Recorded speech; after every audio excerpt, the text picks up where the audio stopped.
अब मैं मंत्री हूं तो मैं बोलता हूं मैं सही हूं, मैं तो निगेटिव बात मेरे खिलाफ सहन ही नहीं करता। विशेष रूप से ये जब बात आई तो अभी सेक्रेटरी साहब ने कि मेरी आदत है कि मैं थोड़ा साफ बोलता हूं, तो उसमें गलत न समझे, मैं किसी के ऊपर निगेटिव नहीं बोल रहा हूं। तो बैंक वाले जो है वो फाइनेंशियल क्लोजर साल 2 साल नहीं करते थे। हम टेंडर निकाल के बैठे थे, फाइनेंशियल क्लोजर नहीं करते। मैंने चेयरमैन को कहा, अरे देना है तो हाँ करो, नहीं देना है तो रिजेक्ट करो, ये लटका के क्यों रखते हो। और मुझे सबसे ज्यादा तकलीफ होती है जो लोग डिसीजन नहीं करते। हमारे यहां भी प्रॉब्लम आता है कि डिसीजन नहीं करना या डॉजिंग करना। वो क्रिकेट में हमारा एक बापू नाडकर्णी करके, मैं भी क्रिकेटर था, एक बापू नाडकर्णी करके अभी नहीं रहे, बहुत बड़े प्लेयर थे वो। उनकी विशेषता ये थी कि वो दिन भर खेलते थे और 40 रन निकालते थे, विकेट पर टिके रहते थे। तो ये बापू नाडकर्णी बहुत अच्छे प्लेयर थे, मुंबई के थे, उनका निधन हो गया, मैं उनको जानता हूं। और बीच में जब अजीत वाडेकर थे जिन्होंने वेस्ट इंडीज में बहुत रिकॉर्ड बनाया, तो वो भी मेरे अच्छे मित्र थे, उनका भी निधन हो गया। तो एक बार वो मुंबई में मिलने के आए तो मैंने बापू नाडकर्णी जी की उनको याद निकाली थी। तो ये हमारे यहाँ बापू नाडकर्णी टाइप बहुत क्रिकेटर सरकार में है, खाया पिया कुछ में गिलास पड़ा ठंडा वाला काम। और कभी एक आधा होता रहा काम तो ऐसा कुछ लिख देते कि वो होने वाला काम भी नहीं होता। तो स्वाभाविक रूप से ये सब बातें, जब मैं स्टेट बैंक के चेयरमैन उस समय रजनीश कुमार थे, और मैंने उनको कहा कि सर ये कैसे करें, बैंक गारंटी देते नहीं। और ये बात सर आपका 25 नहीं, अब 20 करोड़ के बैंक गारंटी के लिए 20 करोड़ डिपॉजिट मांगते हैं, तो बैंक गारंटी का मतलब ही नहीं होता कुछ। अब 25 और 50% का जमाना चला गया। अब कॉन्ट्रैक्टर जो होता है उसकी औकात अगर 10 रुपए की होती है तो 50 रुपए के काम लेता है। तो पहले उसके पास वर्किंग कैपिटल का शॉर्टेज है, वो सोचता है कि एनएचआई 10% एडवांस देगा, उसके ऊपर मैं इधर की टोपी उधर, उधर की टोपी उधर डाल के धंधा करूंगा। मैं थोड़ा सा फाइनेंशियल मैनेजमेंट समझता हूं। मैं अनेक बार बोलता हूं तुम्हारी औकात नहीं, हैसियत नहीं, काम क्यों लेते हो। तो ये मोह होता है कि कम पैसे में विदाउट वर्किंग कैपिटल काम करने की कोशिश करते हैं और बैंक के भरोसे टिकते रहते हैं और प्रोजेक्ट फिर स्टक हो जाते हैं। तो स्वाभाविक रूप से ये बैंक गारंटी के प्रॉब्लम की चर्चा जब बैंक चेयरमैन में हुई तो काफी 10-12 बैंकों के चेयरमैन, सभी प्रमुख बैंकों के चेयरमैन थे। तो रजनीश कुमार जी ने मुझे कहा कि आप वर्ल्ड में ये जो श्योरिटी, इंश्योरेंस श्योरिटी बॉन्ड्स है, ये क्यों नहीं आप लाते हो। तो मैंने उनको कहा कि मुझे समझाइए क्या है। और उनने समझाने के बाद मुझे लगा कि ये बहुत अच्छा तरीका है, इससे इस सेक्टर में transparency, time bound, result oriented and performance orientation बढ़ेगा। तो ये करना चाहिए। और ये करने के लिए फिर हमने इनिशिएटिव लिया। निर्मला जी के साथ और फाइनेंस सेक्रेटरी के साथ मीटिंग हुई, उनको भी मैंने कहा, उन्होंने भी इनिशिएट किया।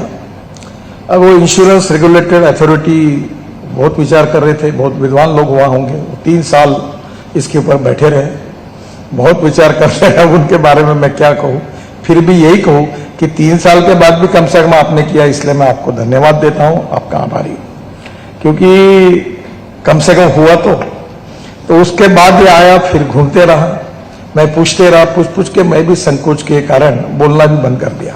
मैंने बोला ये कोई कठिन लगता है। पर आज मुझे बहुत खुशी है कि ये इंश्योरेंस श्योरिटी बॉन्ड का लगभग क्लैरिटी आई। आज मेरे पास जब ये फाइल लिखने के लिए आई थी तो 2 बातें उसमें, एक अभी सेक्रेटरी साहब ने मेरे ध्यान में लाके दी, तो मैंने उसमें ऐसा लिखा और सेक्रेटरी साहब को भी कन्वे किया कि आप फाइनेंस सेक्रेटरी से एक बार बात कर लीजिए कि इसको रिट्रोस्पेक्टिव इफेक्ट देकर मिनिस्ट्री में, एनएचआई में और एनएचआई डीसीएल में जितनी बैंक गारंटी होंगी, अगर वो चाहते हैं तो उसको श्योरिटी इंश्योरेंस बॉन्ड में कन्वर्ट कर सकते हैं। इस प्रकार की अनुमति देनी चाहिए। और मुझे बताते हुए खुशी हो रही है कि उन्होंने फाइनेंस सेक्रेटरी से भी बात की और उन्होंने इसको मान्य किया है। तो नेचुरली अब आप आपकी गारंटी भी रिप्लेस कर सकेंगे। दूसरी जो बात थी कि इलेक्ट्रॉनिक बैंक गारंटी को वही पोर्टल पर आप रिन्यू भी करने के बारे में भी अभी कोई अड़चन नहीं आएगी, वो रिन्यू भी हो सकेगी। एक बहुत बड़ा प्रॉब्लम है, प्रधानमंत्री जी बार बार कहते हैं कि रिफॉर्म एंड परफॉर्म। तो हमारे पास एनएचआई डीसीएल में 27 फेक गारंटीज आई।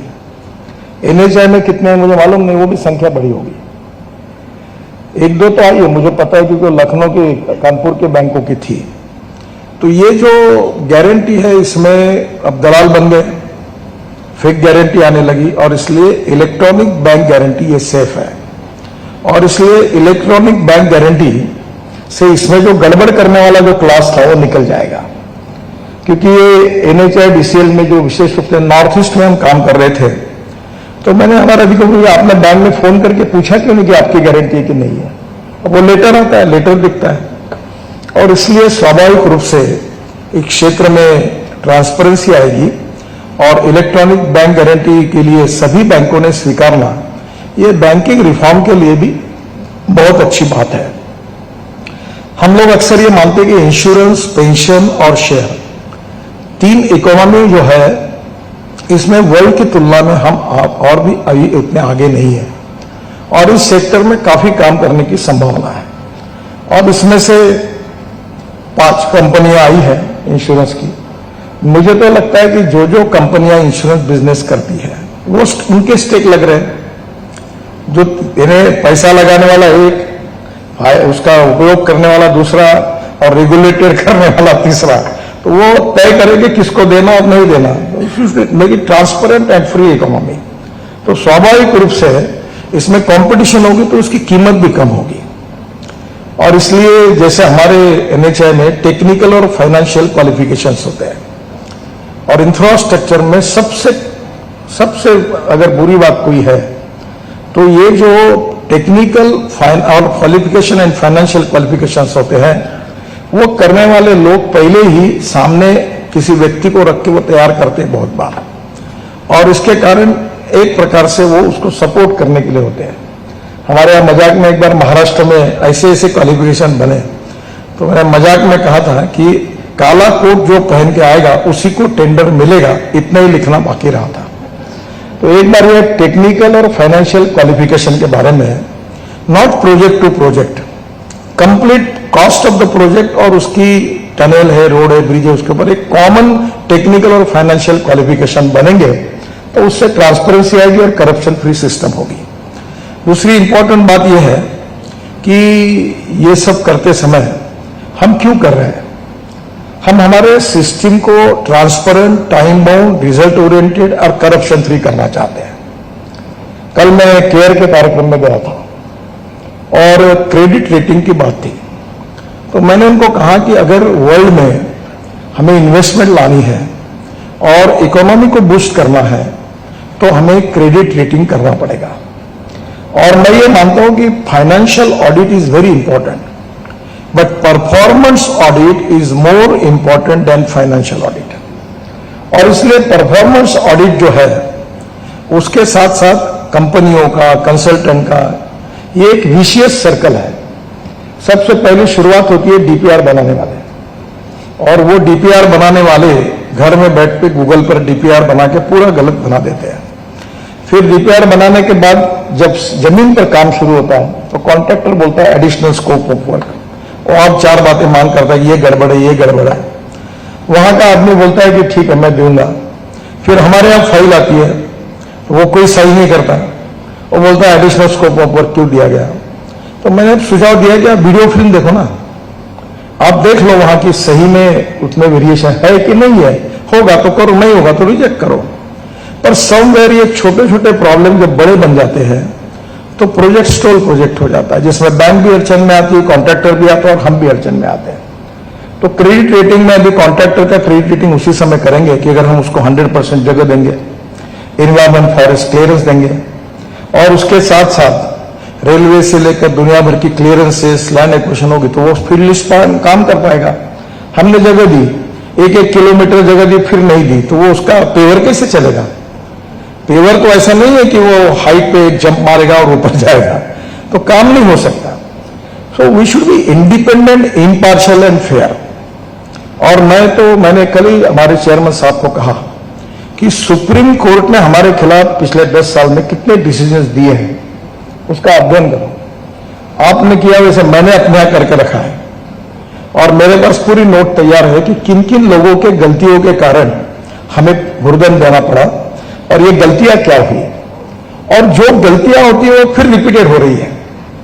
तो जो हाईएस्ट लॉ है, जो हाईएस्ट डिसीजन है, वहां से आने के बाद हम उसको लॉ में कन्वर्ट करें, पॉलिसी में कन्वर्ट करें और गलती को न रिपीट करें, तो स्वाभाविक रूप से हमारी टोटल सिस्टम को हमको रिफॉर्म करना पड़ेगा। उसके सिवा हम परफॉर्म नहीं कर सकेंगे।